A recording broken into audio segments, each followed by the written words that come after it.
Assalamualaikum warahmatullahi wabarakatuh. Bagaimana bisa kota suci yang dulu memburu dan menyiksa kaum muslimin justru akhirnya ditaklukkan tanpa pertumpahan darah?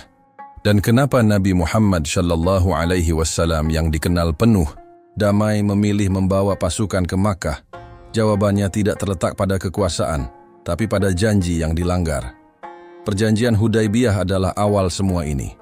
2 tahun sebelum penaklukan Makkah, tepatnya tahun ke-6 Hijriah, Nabi Muhammad SAW bersama kaum muslimin yang hendak melakukan umrah ditahan oleh kaum Quraisy di wilayah Hudaybiyah. Dari sana lahirlah kesepakatan damai. Salah satu poin pentingnya adalah tidak ada peperangan antara kedua pihak selama 10 tahun, dan suku-suku Arab bebas memilih pihak mana yang mereka ingin ikuti. Suku Khuza'ah memilih bergabung dengan kaum muslimin, sedangkan Bani Bakr memilih Quraisy. 2 tahun berjalan, perjanjian ini terbukti ampuh meredam ketegangan. Tapi ketenangan itu rapuh. Bani Bakr yang sejak lama memendam permusuhan dengan Khuza'ah melihat peluang untuk melampiaskan dendam mereka. Di malam gelap, mereka menyerang Khuza'ah di sebuah tempat bernama Al-Watir. Mereka tidak hanya menyerang, tapi membunuh di tempat ibadah, membantai mereka yang tidak bersenjata, dan melakukan pelanggaran kehormatan yang besar. Suku Khuza'ah yang tak siap meminta bantuan ke Makkah. Tapi yang mereka dapatkan bukan perlindungan netral, melainkan pasokan senjata dan pasukan bayangan dari Quraisy. Abu Sufyan saat itu mengetahui bahwa keterlibatan Quraisy bisa memicu kemarahan Nabi Muhammad SAW. Tapi penyesalan selalu datang terlambat. Ketika berita ini sampai ke Madinah, pemimpin suku Khuza'ah bernama Amr bin Salim al-Khuzai datang menghadap Nabi dengan syair dan air mata. Ia berkata, "Wahai Rasulullah, kami ini sekutu Anda. Kami diserang, dibunuh di malam hari, sedang kami berada dalam perlindungan Anda." Nabi Muhammad SAW saat itu hanya menatap ke langit dan bersabda, "Wahai manusia, tolonglah orang yang terzalimi." Kalimat itu bukan hanya ungkapan simpati. Itu tanda dimulainya gelombang besar yang akan mengubah arah sejarah. Dalam Quran surat At-Taubah ayat 12, Allah Subhanahu wa Ta'ala berfirman, "Jika mereka melanggar sumpah-sumpah mereka setelah perjanjian dan mencela agamamu, maka perangilah pemimpin-pemimpin kekafiran.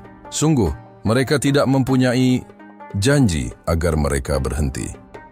Ayat ini menjadi penegasan wahyu bahwa pelanggaran terhadap perjanjian damai adalah kejahatan besar. Terlebih jika melibatkan darah dan pengkhianatan terhadap sekutu muslimin. Dalam hadis riwayat Bukhari dalam kitab Al-Maghazi dijelaskan bahwa perjanjian yang dilanggar adalah sebab turunnya wahyu untuk mengizinkan tindakan militer terhadap Quraisy. Amr bin Salim belum sempat kembali ke kabilahnya saat Nabi Muhammad SAW mulai menyusun pasukan. Beliau tidak mendeklarasikan perang secara terbuka, tidak seperti biasanya. Beliau ingin menghindari pertumpahan darah dan lebih mengutamakan tekanan moral atas Quraisy agar menyerah tanpa perlawanan. Namun langkah ini bukan tanpa hambatan.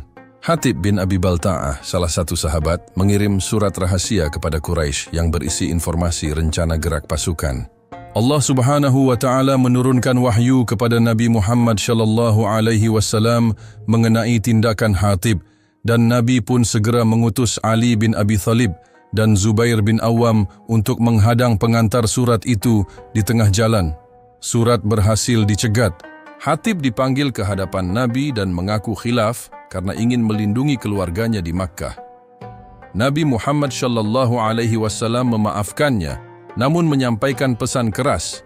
Ia berkata benar, dia ikut perang Badar dan semoga Allah telah melihat para pejuang Badar, lalu berfirman, "Lakukanlah apa yang kalian mau, sungguh aku telah mengampuni kalian."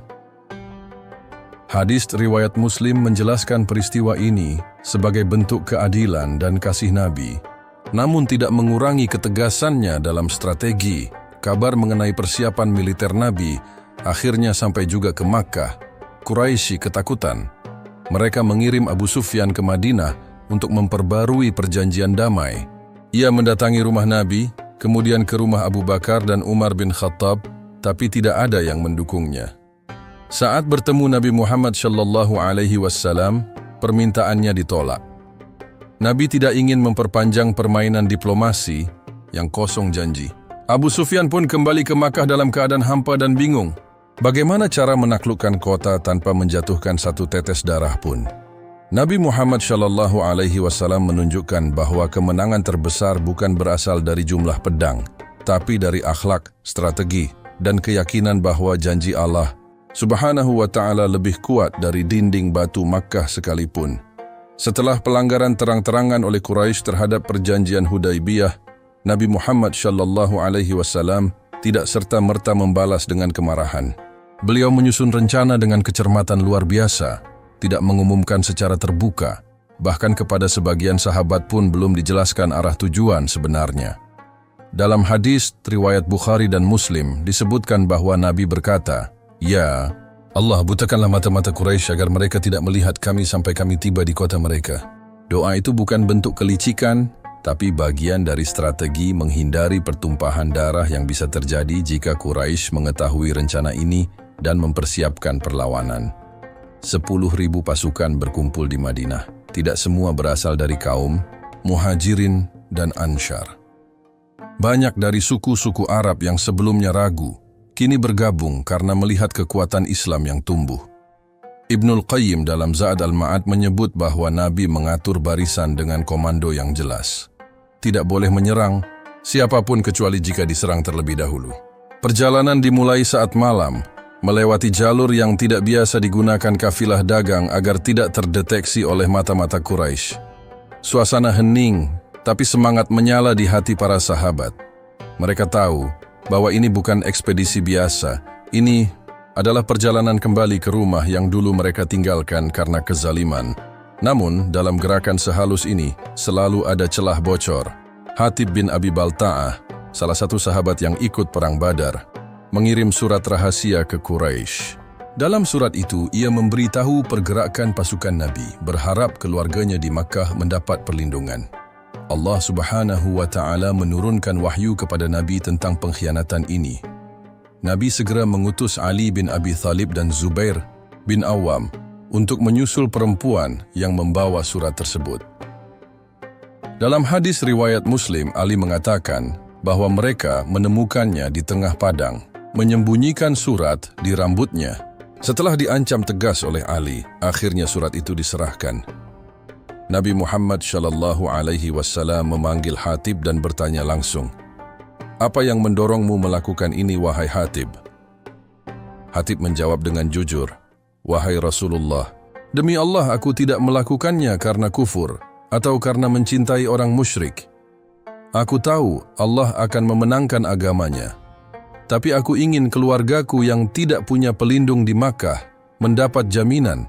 Umar bin Khattab marah dan meminta izin untuk memenggal Hatib. Tapi Nabi menolak dan bersabda, "Bukankah ia ikut dalam perang Badar?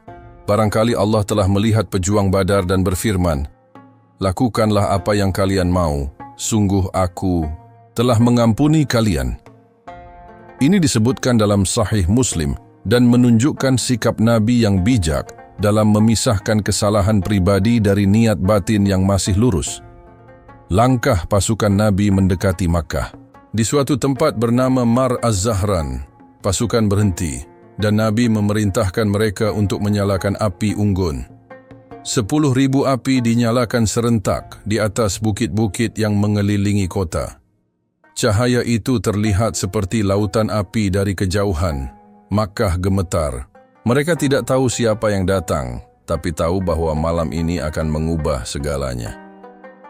Dalam sirah Ibnu Katsir, dikisahkan bahwa Abu Sufyan keluar dari kota bersama Hakim bin Hizam dan Budail bin Warqah untuk mencari tahu kebenaran. Mereka tertangkap oleh Abbas bin Abdul Muthalib, paman Nabi yang telah masuk Islam dan bergabung dengan pasukan Abbas segera membawa Abu Sufyan ke tenda Nabi. Suasana hening. Abu Sufyan, yang dulunya pemimpin Quraisy dan musuh Islam paling keras, kini berdiri gemetar di hadapan orang yang dulu ia usir dari kota itu. Nabi Muhammad SAW menatapnya dan berkata, "Bukankah sudah saatnya engkau mengakui bahwa tidak ada Tuhan selain Allah dan aku adalah utusannya. Abu Sufyan akhirnya mengucapkan 2 kalimat syahadat dengan suara lirih. Dalam hadis riwayat Bukhari disebutkan bahwa setelah masuk Islam, Abu Sufyan bertanya, "Wahai Rasulullah, bukankah aku orang yang punya kehormatan di Makkah?" Nabi pun menjawab, "Siapa yang masuk rumah Abu Sufyan, maka dia aman. Siapa yang masuk masjid, maka dia aman. Siapa yang menutup pintu rumahnya, maka dia aman." Pernyataan ini adalah strategi jenius. Nabi tidak menakut-nakuti, beliau menawarkan jaminan keselamatan sebelum memasuki kota. Ini membuat warga Makkah panik, tapi juga menghindari niat untuk melawan. Orang-orang langsung masuk rumah masing-masing. Mereka tahu pasukan yang datang bukan pasukan penghancur, tapi pasukan pembebas. Abu Sufyan dibawa kembali oleh Abbas untuk menyaksikan pasukan Islam dari dekat. Ketika melihat kelompok-kelompok pasukan besar lewat di hadapannya, ia berkata, "Tak ada daya lawan kekuatan ini." Abbas berkata, "Itulah janji Allah dan kemenangan Rasul-Nya." Abu Sufyan hanya bisa mengangguk dan menggigit bibirnya sendiri. Seorang pemimpin yang keras hati, kini tunduk oleh strategi yang tidak mengandalkan pedang tapi akhlak dan janji. Setelah malam yang penuh cahaya dari api unggun di Bukit Mar Az-Zahran, fajar pun menyingsing. Nabi Muhammad Shallallahu Alaihi Wasallam mengatur pasukannya menjadi 4 kelompok besar untuk memasuki Makkah dari berbagai arah. Strategi ini disebutkan dalam Sirah Ibnu Hisham dan diperkuat dalam riwayat Sahih Bukhari, Kitab Al-Maghazi. Pasukan pertama dipimpin Khalid bin Walid dari arah barat daya, pasukan kedua oleh Zubair bin Awam dari arah barat laut, pasukan ketiga oleh Sa'ad bin Ubadah dari arah timur, dan pasukan utama bersama Nabi Muhammad Shallallahu Alaihi Wasallam masuk dari utara melalui Kadzah. Nabi Muhammad Shallallahu Alaihi Wasallam mengenakan penutup kepala dan menunduk dalam-dalam. Kepalanya hampir menyentuh pelana untanya. Ini bukan gaya masuk seorang raja yang menang, tapi sikap tunduk seorang hamba kepada Rabb-Nya. Dalam riwayat Ibnul Qayyim di Za'ad al-Ma'ad, disebutkan bahwa Nabi masuk dengan menyebut takbir, mata basah oleh tangis, dan hatinya penuh syukur. Inilah bentuk kemenangan yang tidak membuatnya sombong, melainkan membuatnya semakin merendah. Pasukan Nabi masuk tanpa perlawanan di hampir semua sisi. Penduduk Makkah memilih tinggal di rumah masing-masing. Sebagian masuk ke Masjidil Haram, sebagian lagi bersembunyi di rumah Abu Sufyan yang sudah dijanjikan sebagai tempat aman. Namun satu sisi kota, di daerah Kandama, pasukan Quraisy yang dipimpin oleh Ikrimah bin Abu Jahal, Syafwan bin Umayyah, dan Suhail bin Amr tetap mencoba bertahan. Mereka menyerang pasukan Khalid bin Walid secara mendadak. Pasukan Islam awalnya terdesak karena kejutan, tapi Khalid segera membalikkan keadaan. 12 orang Quraisy tewas dan hanya 2 dari pasukan Islam yang gugur. Perlawanan pun padam. Sementara itu, Nabi Muhammad Shallallahu Alaihi Wasallam berjalan menuju Ka'bah.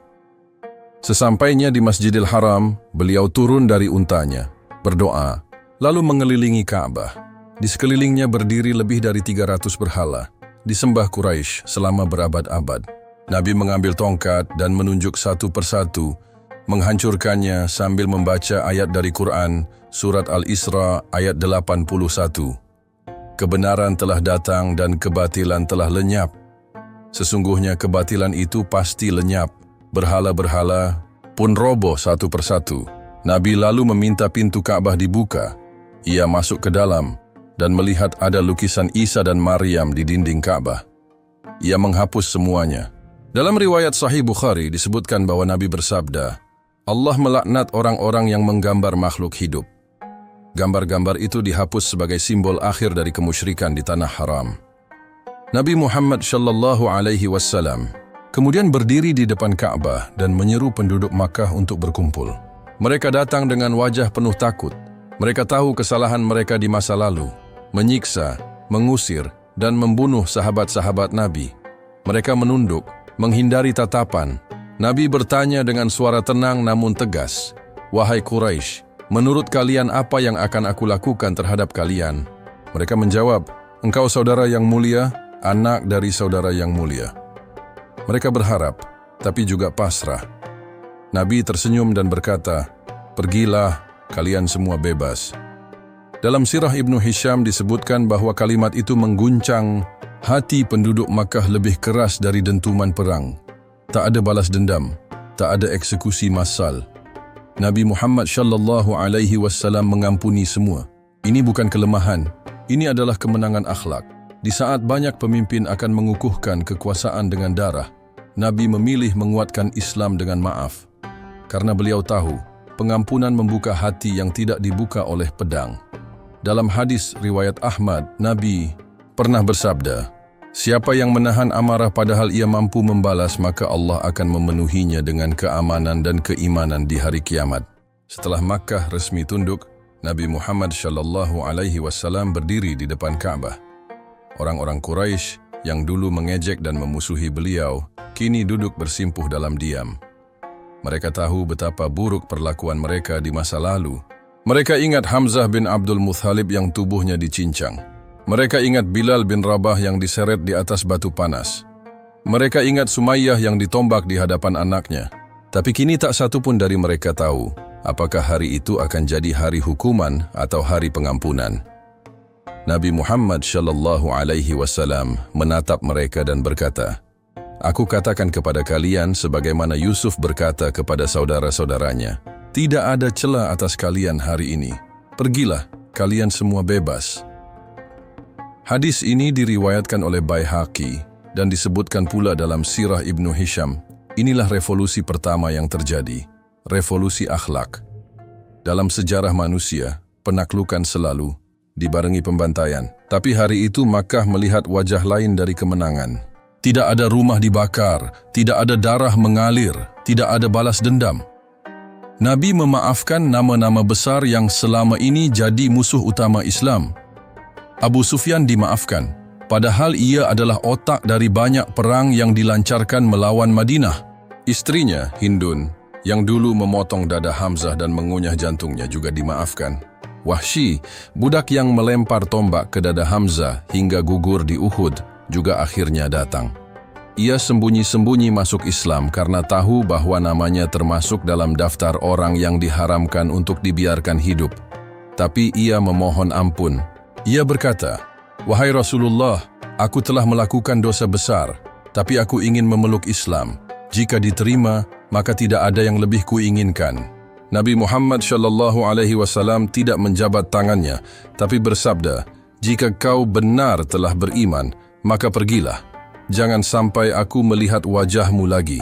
Wahsy tidak tersinggung. Ia tahu ini bukan kebencian, tapi luka. Ia pun hidup sebagai muslim yang taat dan kelak menjadi salah satu orang yang membunuh nabi palsu Musailamah al-Kadzdzab dalam perang Yamamah. Ia menebus dosanya di jalan yang benar. Namun tidak semua langsung dimaafkan. Nabi Muhammad sallallahu alaihi wasallam memegang prinsip bahwa kejahatan tertentu tidak boleh diberi celah untuk terulang. Dalam riwayat Al-Waqidi disebutkan, ada sekitar 10 orang yang namanya disebut sebagai orang yang harus dibunuh meskipun ditemukan berlindung di balik tirai Ka'bah. Salah satunya adalah Abdullah bin Sa'ad bin Abi Sarh, saudara sesusuan Utsman bin Affan. Ia dulu adalah penulis wahyu tapi kemudian murtad dan mengatakan bahwa ia bisa menciptakan kalimat seperti Al-Quran. Ia pun kabur ke Makkah dan menjadi pembenci Islam. Ketika penaklukan Makkah terjadi, ia bersembunyi di rumah Utsman dan memohon perlindungan.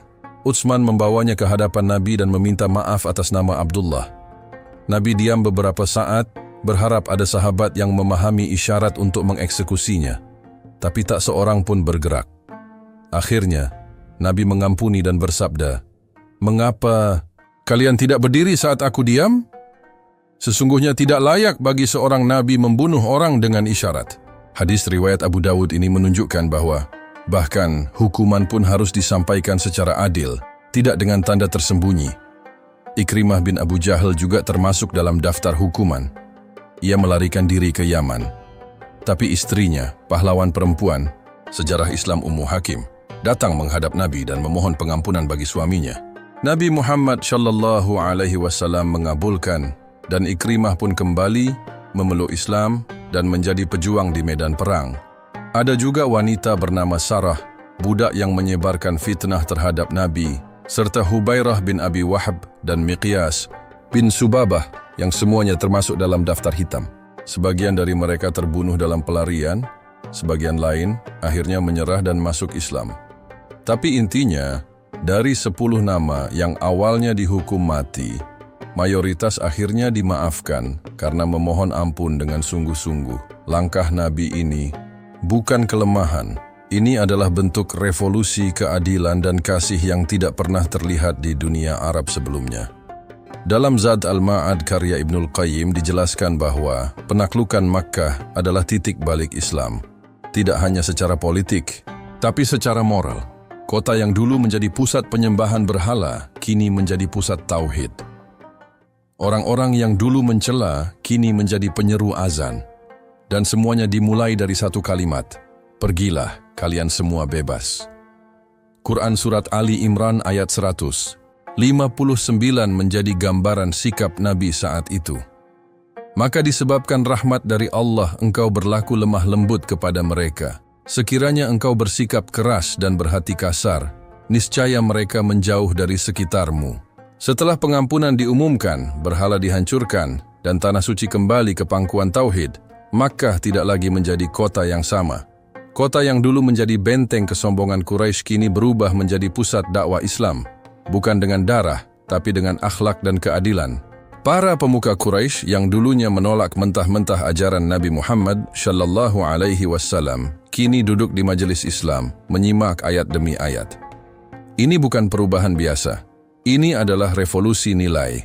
Turunnya Quran Surat An-Nasr menjadi penanda ilahi bahwa misi besar telah mencapai puncaknya. Allah Subhanahu wa Ta'ala berfirman, "Apabila telah datang pertolongan Allah dan kemenangan, dan kamu melihat manusia berbondong-bondong masuk Islam, maka bertasbihlah dengan memuji Tuhanmu dan mohonlah ampunan kepadanya. Sungguh, Dia Maha Penerima Taubat." Tafsir Ibnu Katsir menjelaskan bahwa ayat ini merupakan isyarat akan datangnya akhir hidup Nabi. Karena ketika kemenangan sudah nyata dan umat telah memenuhi dakwah, maka tugas seorang rasul telah mendekati garis penutup. Namun sebelum itu, penaklukan ini menjadi batu loncatan yang mengubah arah sejarah Islam. Seluruh jazirah Arab mulai terbuka. Utusan dikirim ke suku-suku besar. Surat dikirim ke para raja. Dalam Tarikh Ats-Tsabari dan Sirah Nabawiyah Ibnu Katsir, dicatat bahwa setelah Fathul Makkah, Nabi Muhammad sallallahu alaihi wasallam mengirim lebih dari 20 delegasi diplomatik ke berbagai wilayah, ke Bahrain, Yaman, Oman, Najran, bahkan ke Mesir dan Romawi. Yang terjadi selanjutnya adalah gelombang keislaman terbesar dalam sejarah Arab. Ratusan suku datang ke Madinah. Mereka tidak lagi datang sebagai musuh, tapi sebagai penanya. Mereka membawa delegasi dan bertanya langsung kepada Nabi tentang syarat masuk Islam. Bahkan kaum yang sebelumnya memusuhi Islam secara keras, seperti suku Hawazin dan Tsaqif, mulai melunak dan akhirnya memeluk Islam setelah melihat bahwa Makkah tidak dihancurkan, melainkan dibangkitkan. Apa yang terjadi saat itu adalah pembalikan total. Sebelum Fathul Makkah, Islam adalah ajaran terpinggirkan. Madinah adalah kota yang diserang, dihina, dan dipandang rendah oleh kaum musyrik. Tapi setelah Makkah ditaklukkan, Islam berdiri sebagai peradaban yang membawa keadilan dan rahmat. Dalam hadis riwayat Bukhari, Nabi bersabda, "Islam itu akan mencapai apa yang dicapai oleh malam dan siang." Dan sejak penaklukan itu, sabda ini mulai menjadi nyata. Penduduk Makkah yang dulu hanya mengenal patung, kini mengenal salat. Yang dulu mendengar syair-syair kufur, kini mendengar azan. Di atas Ka'bah, Bilal bin Rabah mengumandangkan azan pertama di kota kelahirannya, kota yang dulu menyeret tubuhnya di atas batu panas. Air mata mengalir dari wajah sahabat dan penduduk. Mereka menyaksikan bahwa tidak ada satupun yang bisa mengalahkan kehendak Allah Subhanahu wa Ta'ala, dan bahwa Allah memilih untuk membuka pintu hidayah lewat kasih, bukan kekerasan. Namun kemenangan ini juga membawa tanggung jawab baru. Nabi Muhammad Shallallahu Alaihi Wasallam tidak berdiam di Makkah. Beliau kembali ke Madinah karena Madinah tetap menjadi pusat pemerintahan Islam. Tapi beliau menetapkan sistem di Makkah. Diatur tata kelola Ka'bah. Diberi petunjuk bagaimana hukum berlaku di kota suci. Dan ditanamkan keyakinan bahwa siapapun yang berbuat zalim di tanah ini akan dihancurkan oleh Allah. Sebagaimana disebut dalam Quran Surat Al-Hajj ayat 25.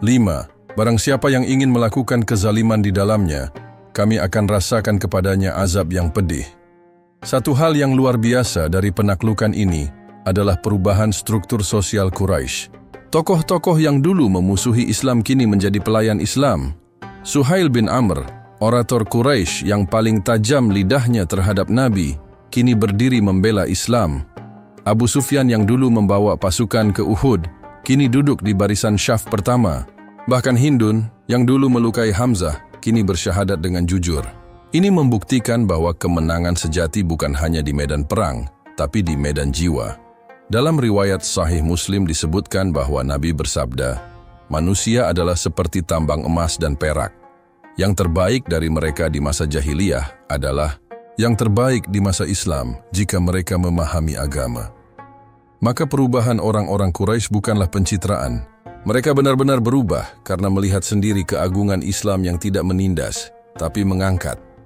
Namun ada satu hal yang membuat hati Nabi tidak tenang. Dalam diam, beliau mulai sering menyendiri. Mulai sering menangis di malam hari. Para sahabat melihat perubahan itu. Hingga Aisyah radhiyallahu anha bertanya, apakah engkau bersedih karena kemenangan ini? Nabi menjawab, tidak. Tapi Allah telah menurunkan ayat tentang pertolongan dan kemenangan. Dan aku diperintahkan untuk bertasbih dan memohon ampun. Itu artinya tugasku hampir selesai. Makkah telah kembali. Islam telah diterima. Tapi tugas kenabian tidak pernah benar-benar selesai sampai ajal datang. Maka setelah Fathul Makkah, jalan menuju akhir hayat Nabi pun mulai terbuka. Dan dari tanah yang pernah menolak, justru akan lahir cahaya yang menyinari bumi hingga kini. Demikian kisah penaklukan Makkah, bukan sekadar kemenangan militer, tapi kemenangan hati dan akhlak. Dari kota yang dulu memusuhi dakwah, menjadi pusat cahaya tauhid yang menyinari dunia. Mari terus belajar, mengambil hikmah, dan meneladani jalan Nabi dalam menebar rahmat. Jangan lupa dukung terus channel Lauhul Mahfudz dengan cara like, share, dan subscribe agar kisah-kisah sejarah Islam terus hidup dan menginspirasi. Wassalamualaikum warahmatullahi wabarakatuh.